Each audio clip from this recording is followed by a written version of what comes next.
Salut les rôdeurs! Avant toute chose, je tiens à remercier les plus de 80 personnes qui ont visionné ma première vidéo. Franchement, ça fait super plaisir, surtout que c'était une première qui était faite un peu à l'arrache, vous l'avez remarqué. Donc comme je l'avais dit, je comptais faire une vidéo en dynamique. Allez, c'est parti. Alors en route pour découvrir cette nouvelle Africa Twin Adventure Sport 1100 2024. Ses qualités, mais aussi ses défauts, parce qu'il y a des petits défauts ou des choses voilà, que je trouve étonnantes. On va la voir sur la ville, sur des petites routes, des routes plus roulantes, des petits virages, des longs virages, le pied quoi. Puis en même temps, vous allez découvrir l'héros. Alors bon visionnage. Alors je vous avais parlé d'un effet en dynamique et là on est déjà à l'arrêt. Ça démarre fort. Je vais vous monter le son afin que vous puissiez entendre le moteur du bicylindre et ce que fait le DCT au premier démarrage.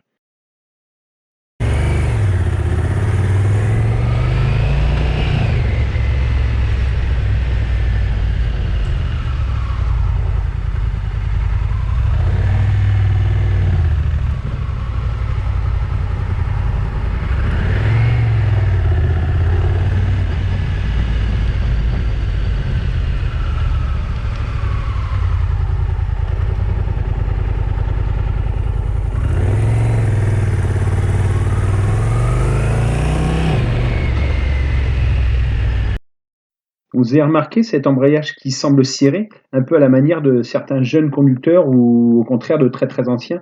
Ça fait un peu comme si la moto avait un starter. Il faut vraiment donner un gros coup d'accélérateur pour que le moteur parte. Je trouve ça étonnant. Alors, je peux pas dire que ce soit vraiment fan de ce truc. Alors, soyez rassurés, ça dure que 30 secondes, en gros, après la mise en route. Mais je trouve que ça fait bizarre. Alors, c'est peut-être une conséquence due au travail fait sur la douceur du DCT. Si vous allez le remarquer tout au long de la vidéo, il est vraiment d'une fluidité de dingue. Bon, mais ça, je vous en reparlerai plus tard. Mais voilà, je voulais vous en faire une parce que ça fait bizarre, quoi. Soyez rassurés, vous n'aurez pas tout au long de cette vidéo la même vue. Il y aura bien entendu d'autres plans. Allez, nous voilà arrivés dans cette superbe ZFE. Bon, là, je vais pas polémiquer, mais bon, j'en pense. Non, je ne le dis pas. Nous allons voir comment s'en sort cette Africa Twin dans la jungle urbaine.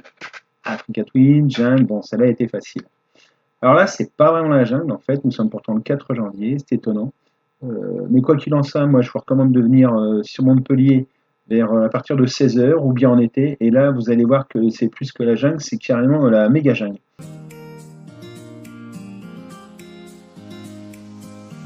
Et allez, olé, je le sentais bien le ranger du risque là. Ça m'énerve ça. Alors, comme vous le voyez, malgré son gabarit, la moto se file facilement en ville et la maniabilité est excellente, notamment avec cette roue de 19. La puissance du moteur est largement suffisante pour relancer sans souci. Alors, en ville, la boîte DCT peut vraiment être d'une belle utilité, en évitant sans cesse de jouer avec le sélecteur. Perso, il m'arrive de mettre en mode D. Alors, attention, c'est hyper mou et à 30 km/h, vous êtes en 5e, voire 6e. Cependant, sur ce nouveau millésime, j'ai le sentiment que ce mode D semble un peu moins mou. Bien entendu, vous pouvez également vous mettre en mode urbain. J'en profite qu'il est tout à fait possible de passer les vitesses soi-même à tout moment grâce aux gâchettes se trouvant sur le commode de gauche, sans aucune manipulation quelconque. Je ferai d'ailleurs un peu plus tard dans cette vidéo un petit tuto sur l'utilisation de certains éléments et si ça vous branche, un tuto plus pointu sur une prochaine vidéo. Dites-le moi en commentaire. D'ailleurs, à propos de commentaires, n'hésitez pas à m'en laisser, ça fait plaisir. Et puis, vous pouvez me donner quelques conseils. Franchement, moi, c'est un début, voilà. Allez, basta la ville, c'est pas son terrain de jeu favori et c'est pas le mien non plus.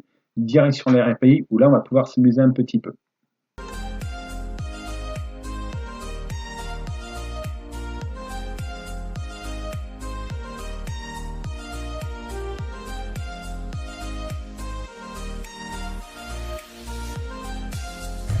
Comme vous l'entendez, la moto n'est pas particulièrement bruyante, beaucoup moins même que la version 2021, que certains trouvaient d'ailleurs trop bruyante. Personnellement, j'adorais le son, notamment les petites pétarades lors des rétrogradages ou des décélérations. Celles-ci ont disparu et le son a bien changé avec le passage à Euro 5. J'ai un peu de mal avec le son lors des phases de décélération, mais ça reste bien sympa quand même.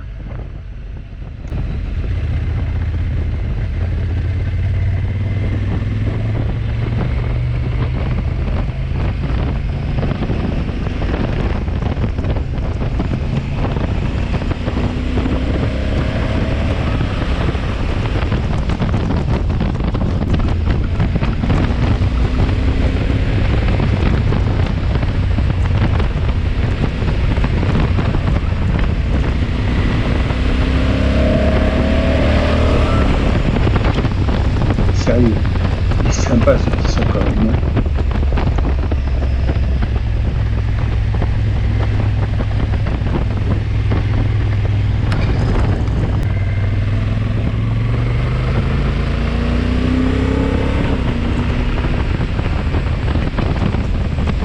Effectivement, là, mon histoire, ça fait un peu Airbus.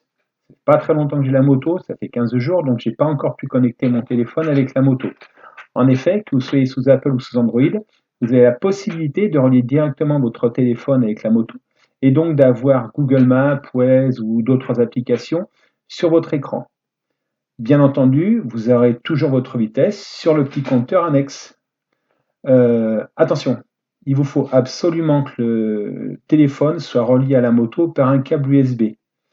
Là aussi, selon le téléphone, il est nécessaire d'avoir un câble spécifique. Bon, on le trouve facilement, si nécessaire. Bah là, pareil, je vous le mettrai dans les commentaires.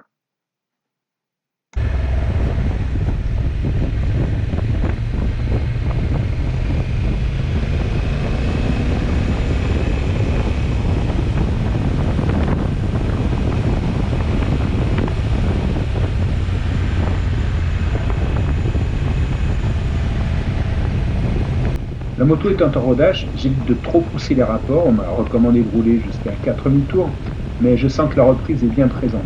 De plus, si je dois faire des points, honnêtement, je préfère ce soir sortir d'une jolie courbe plutôt qu'en ligne droite à rouler comme un dingue.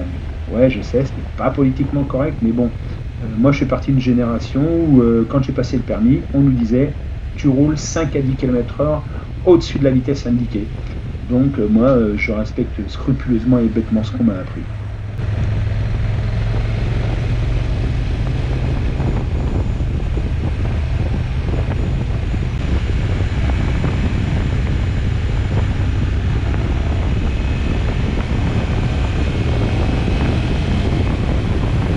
Sérieux, vous avez vu ce temps? Le 4 janvier, le thermomètre affiche plus de 21 degrés. Il n'y a plus de saison, ma bonne dame. C'est le dérèglement climatique, on va le payer, ça. Qu'est-ce qu'on peut faire? Ben, perso, j'essaie d'en profiter au maximum. De toute façon, c'est là. Alors, autant se régaler. Mais oui, je fais attention à la planète. Quand même. Carpe diem, quoi.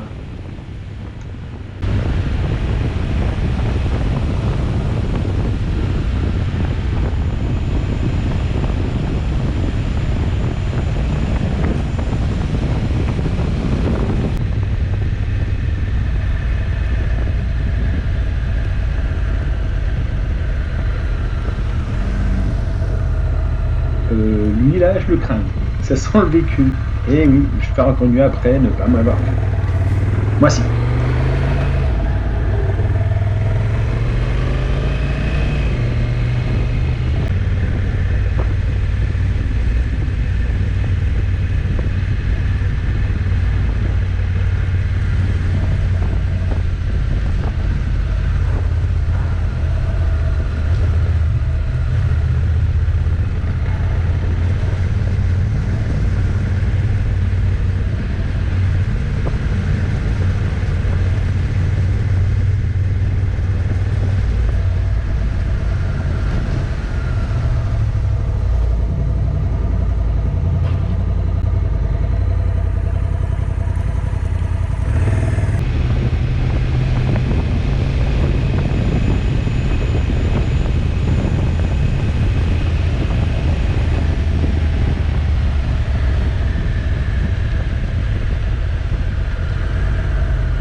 Alors pour accéder au menu qui va permettre de mettre les feux, de permettre de mettre l'audio plus fort dans le casque, ou bien pour les poignées chauffantes.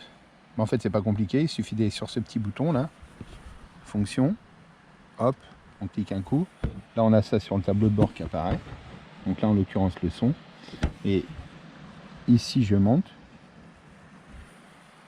hop, et vers le bas je descends.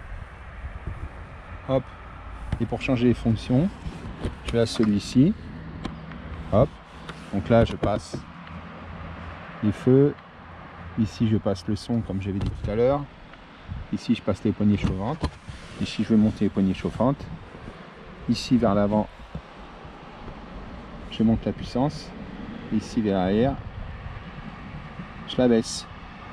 Et pour changer son mode conducteur, moi ici, j'ai mis en préférence. Donc, sur cette petite étoile là, hop, chaque fois que je vais appuyer, je change. Là, j'appuie, hop, hors route. Là, j'appuie. Utilisateur 1, c'est mon paramétrage. Alors, ce qui est spécial chez Honda, c'est que plus j'ai de bleu, moins j'en ai. Ici, par exemple, j'ai presque pas de frein moteur. Là, par contre, j'ai toute la puissance. Voilà. Et donc, vous voyez ici, hop, pardon. J'appuie ici, ici, ici. Donc ça, c'est moi qui ai paramétré afin d'avoir mon mode. Après, on peut mettre d'autres choses, bien entendu. Moi, c'est ce que je privilégie. Voilà. Ensuite, ici, en jouant pareil sur ce bouton, on joue donc sur les menus déroulants.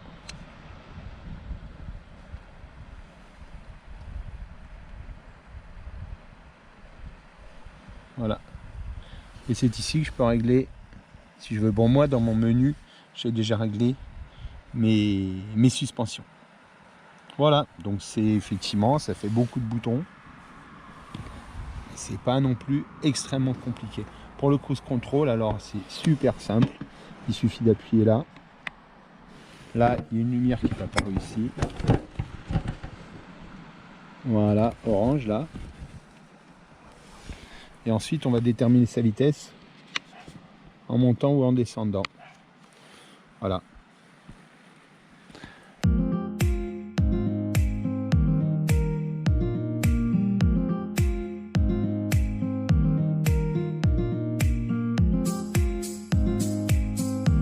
Voilà, c'est l'endroit où nous allons manger.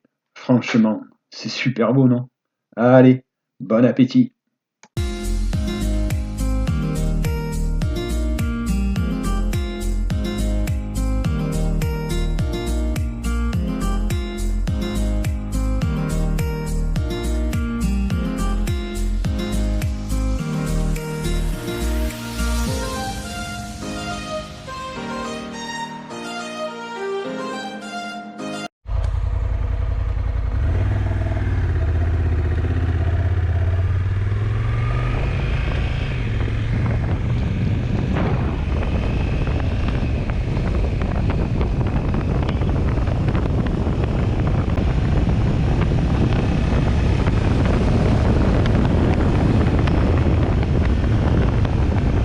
La protection, rien à voir avec les modèles précédents. Je sens une grosse différence. Le casque ne part plus forcément dans tous les sens quand il y a du vent et la protection au niveau du buste est vraiment agréable. Alors sur les modèles précédents, c'était déjà bien. Et là, honnêtement, je ne sais pas ce qu'a fait Honda, mais c'est vraiment très très bien.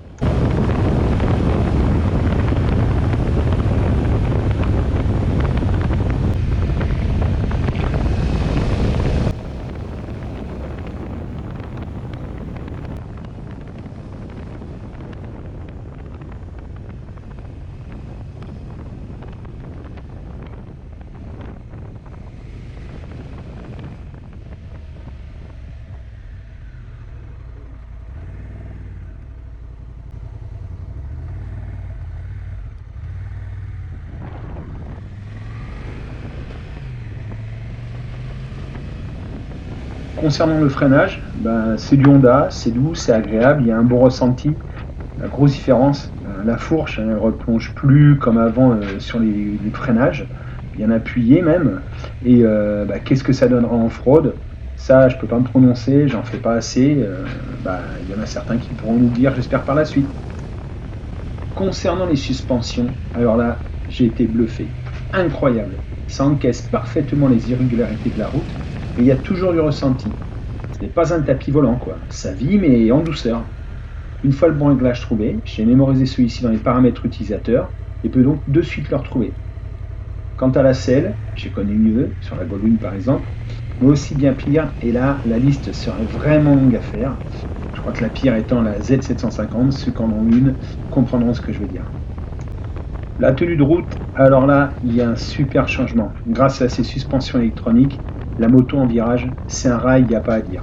En revanche, pour moi, ce passage de la route 19, je dois reconnaître que c'est un gros changement, dans le sens où auparavant, avec la route 21, j'avais tendance à vraiment pousser sur le guidon, ce qui me permettait à prendre de l'angle, avec une certaine assurance.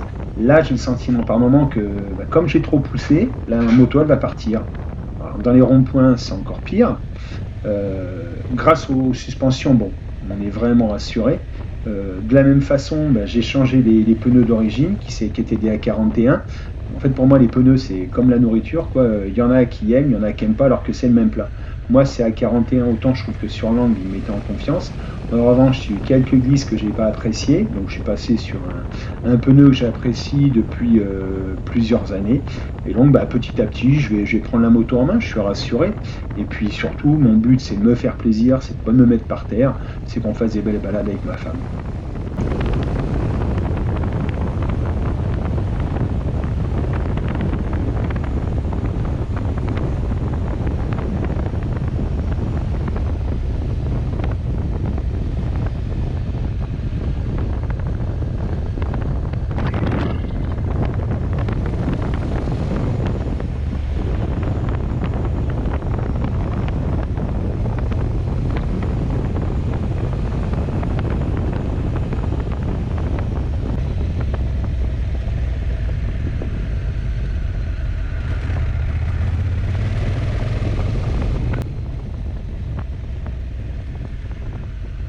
Alors, qu'est-ce que j'en pense de cette nouvelle mouture d'Africa Twin 2024? Eh ben, que du bien, une super protection, des super suspensions, un super moteur. Vraiment, je me régale. En duo, ma femme, c'est pareil. Elle trouve que c'est vraiment aussi, sinon bien plus agréable. J'espère que vous êtes régalés avec cet essai dynamique. Laissez-moi des commentaires, un petit pouce en l'air, et puis éventuellement, abonnez-vous. Moi, ça me motivera pour vous faire partager la suite de nos aventures, à savoir des voyages faits et ceux à venir. Voilà, allez, ciao, ciao.